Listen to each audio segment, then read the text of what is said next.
देश के अंदर 32 किसान रोज आत्महत्या करते हैं। ये सीधा सीधा मर्डर है और सीधे सीधे राजनेता जो हैं इसके जिम्मेदार हैं। अगर सही मायने में फैसला हो तो इनको न्यायालय में इनको सजा भुगतनी चाहिए, क्योंकि ये जिम्मेदारी इनकी है। 200 रुपये का लॉलीपॉप दे के और ये कह दिया भाई हमने तुम्हारी स्वामीनाथन आयोग रिपोर्ट लागू कर दी। ये सरासर धोखा है। मोदी जी ने 29 सभाओं में वादा किया था कि हमारी सरकार आएगी तो स्वामीनाथन आयोग की रिपोर्ट पहली कलम से लागू करेंगे और किसानों का पूर्ण रूप से कर्जा माफ करेंगे। तो ये सभी राजनेता जो हैं केवल किसान का वोट के रूप में एक उपयोग करते हैं। आज तक ना स्वामीनाथन आयोग की रिपोर्ट लागू हुई है, ना ही कर्जा माफ हुआ है। अब देश का किसान बर्बादी की कगार पर आ चुका है। हर चुनाव में जिन किसानों को वोट बैंक के तौर पर इस्तेमाल करते हुए कर्ज माफी की बात की जाती रही है, आज हरियाणा का वही किसान सरकार के इस खोखले दावों से हताश है। किसानों का मानना है कि स्वामीनाथन आयोग की सिफारिश अब तक लागू नहीं की गई, और तो और हर बार सरकार ने किसानों को आश्वासनों का लॉलीपॉप देते हुए अपना उल्लू सीधा किया है। उन्होंने कहा कि अगर सरकार ने उनकी मांगों को पूरा नहीं किया तो वह सरकार के खिलाफ दोबारा सड़कों पर उतरने पर मजबूर हो जाएंगे। यह बात आज भारतीय किसान संघर्ष समिति द्वारा आयोजित बैठक में कही गई, जहां हरियाणा के नए प्रदेशाध्यक्ष के तौर पर विकास शिशिर का चुनाव किया गया, जबकि जोगिंदर मैयर को युवा प्रदेशाध्यक्ष के तौर पर चुना गया। इस दौरान एकत्रित तमाम किसान भाइयों ने अपनी समस्याओं का पिटारा खोलते हुए सरकार को जमकर लताड़ा। नमस्कार, सिटी बिग न्यूज में आपका हार्दिक स्वागत है। मैं हूं अर्चना त्रिपाठी और आज हमारे साथ मौजूद है, यहाँ पे आप देख रहे हैं बैठक हो रही है और यहाँ पे बैठक में नए प्रधान का चयन भी होना है और साथ ही साथ यहाँ तमाम किसान जो सरकार से जुड़े कुछ मुद्दे हैं और इनकी कुछ मांगे हैं जैसे कि कर्जे माफ़ी की। आज जिस प्रकार से किसानों को नुकसान हो रहा है, महंगाई बढ़ रही है, ऐसे तमाम मुद्दे हैं किसानों से जुड़े हुए। अभी इन तमाम मुद्दों पर सीधे हम चर्चा करेंगे और बात करना चाहेंगे। सर, सबसे पहले ये बताइएगा कि आज जो बैठक आप लोग ने रखी है, इस बैठक का कारण क्या है और किस प्रकार की मांगे आप सरकार से करना चाहेंगे? सबसे पहले तो मैडम हमारा मुद्दा ये है कि हम हमारा नया प्रदेशाध्यक्ष चुने, वो चुनने के बाद फिर हमारी एक मांग ये है, मेन तो स्वामीनाथन की रिपोर्ट लागू करे सरकार। उसके लिए हमने कुछ भी करना पड़े को पूरी कोशिश करेंगे। स्वामीनाथन आयोग की जो सिफारिशें लागू करने को लेकर सरकार ने पहले ही कहा था कि हम इसे लागू करेंगे और बार बार हर चुनाव में सरकार आश्वासन देती है कि हमने लागू कर दिया है।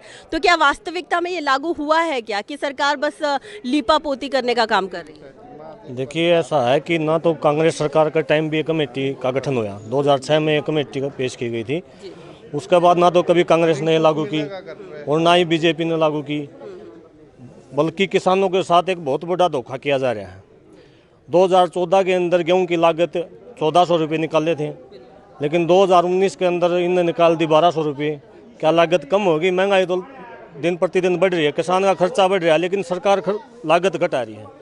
ये कहीं ना कहीं किसान के साथ बहुत बड़ा धोखा है। सरकार हमेशा दावे तो करती है कि हमने लागू कर दिया है। सरकार बिल्कुल झूठे दावे करती हैं। पार्टियां चाहे कोई भी हो, ये केवल बीजेपी की बात नहीं है, चाहे कांग्रेस भी हो, केवल किसान को बहकाने का काम करते हैं। अभी पीछे मुख्यमंत्री मनोहर लाल ने घोषणा की थी, हमने हांसी में इसके लिए आंदोलन भी किया था कि 6000 रुपये प्रति एकड़ के हिसाब से दिए जाएं। मनोहर लाल ने कहा कि प्रति एकड़ नहीं, प्रति किसान दे देंगे, लेकिन आज तक किसानों के खाते में तो नहीं आए हैं। लेकिन अखबारों के पन्नों पर तो छप चुके, आप प्रेस के माध्यम से कह चुके हैं कि 6000 रुपये दे दिए, लेकिन अब तक नहीं दिए। सर, ये बताइए कि सरकार ने कहा हमने दिया और स्वामीनाथन आयोग की सिफारिशों को लागू करते हुए भी हमने रेट जो है किसानों को गेहूं के हो या अलग हो हम दे रहे हैं, तो क्या वास्तविकता है ऐसी?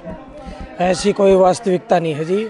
100, 150, 200 रुपये दाम जरूर बढ़ाए थे प्रति क्विंटल के हिसाब से, जबकि बढ़ने चाहिए थे फसल की लागत का 1.5 गुना भाव। धान का भाव हमारा कम से कम भी 6000 रुपये, 7000 रुपये प्रति क्विंटल हो जाना था। 7000 रुपये प्रति क्विंटल हमारा कपास का हो जाना था और गेहूं का हमारा 3000 रुपये प्रति क्विंटल हो जाना था। ऐसा कुछ भी नहीं किया। 200 रुपये का लॉलीपॉप दे के और ये कह दिया भाई हमने तुम्हारी स्वामीनाथन आयोग रिपोर्ट लागू कर दी। ये सरासर धोखा है। मोदी जी ने 29 सभाओं में वादा किया था कि हमारी सरकार आएगी तो स्वामीनाथन आयोग की रिपोर्ट पहली कलम से लागू करेंगे और किसानों का पूर्ण रूप से कर्जा माफ करेंगे। अगर यही हालात रह गई तो किसान बिल्कुल ख़त्म हो जाएगा और एक एक करके न किसान फांसी लगा लेगा और यहाँ कुछ भी नहीं बचेगा। आपको लगता है आत्महत्या करने को आज किसान मजबूर हो गया है? हाँ जी, किसान जो है बहुत कर्जे में, हर परिवार, पूरा हरियाणा का नहीं उत्तरी भारत का किसान जो है कर्जा में दबा हुआ है। 56,000 करोड़ किसान पर कर्जा है और किसान अंत में जो है आत्महत्या को मजबूर होने जा रहे हैं वर्कर। सर, आज आप बताइएगा कि जो आत्महत्या को मजबूर हो गया है किसान, जैसा कि इन्होंने कहा है, वास्तविकता क्या है? क्या अभी जो बीजेपी और जेजेपी की गठबंधन की सरकार बनी है, कुछ आशा थी आप लोगों को? ये जो सारा मामला है, इससे आशा है, हमें काफ़ी उम्मीदें हैं, लेकिन ये जो किसानों की जो समस्या का समाधान करने की बात है, ये सेंटर सरकार के हाथ में है। सेंटर सरकार वहाँ से लागू करेगी ना तो सारा बिल्कुल ठीक ठाक हो जाएगा। स्वामीनाथन आयोग की रिपोर्ट लागू हो जाएगी और किसान बच जाएगा। अगर सरकार ने किसानों को बचाना है तो समय रहते स्वामीनाथन आयोग की रिपोर्ट लागू कर दो, और जिससे कि किसान आत्महत्या नहीं करेगा और किसान बच जाएगा। सर, आपका क्या मानना है कि जो सरकार है, वादे किए थे चुनाव में, किसी ने वादे किए थे कि कर्जा माफ़ी करेंगे, किसानों को जो भी है उनके उत्पन्न की सही कीमत मिलेगी, हो रहा है ऐसा? देखिए, ऐसा कुछ नहीं हो रहा है। असल में सरकार जो है किसानों के साथ बार बार, सरकार कहूँ या सारी पार्टियां कहूँ मैं, क्योंकि ये किसान की समस्या ये नहीं कि पिछले 5 साल से आ गई, ये तो लगातार 50-60 सालों से किसान संकट में है। तो ये सभी राजनेता जो हैं केवल किसान का वोट के रूप में एक उपयोग करते हैं। जब तक किसान एक संगठन बना के न किसान अपनी लड़ाइयाँ खुद नहीं लड़ेगा, अपनी वोट की ताकत को नहीं दिखाया, तब तक किसी की भी बात का समाधान नहीं हो सकता। तो आप चाहते हैं कि कर्जा माफ़ी होनी चाहिए किसानों के हित के लिए? बिल्कुल हम चाहते हैं, क्योंकि इस देश के अंदर 32 किसान रोज आत्महत्या करते हैं। ये सीधा सीधा मर्डर है और सीधे सीधे राजनेता जो हैं इसके जिम्मेदार हैं। अगर सही मायने में फैसला हो तो इनको न्यायालय में इनको सजा भुगतनी चाहिए, क्योंकि ये जिम्मेदारी इनकी है किसान के लिए सही न्याय करना। तो हम ये मानते हैं कि किसान अगर इकट्ठा होकर संगठित होकर प्रयास करेगा तो ये पार्टियां मानेंगे, अन्यथा नहीं मानेंगे। तो जैसा कि आपने देखा है कि आज जो किसानों की हालात है उसको देखते हुए तमाम किसान हमारे साथ मौजूद हैं।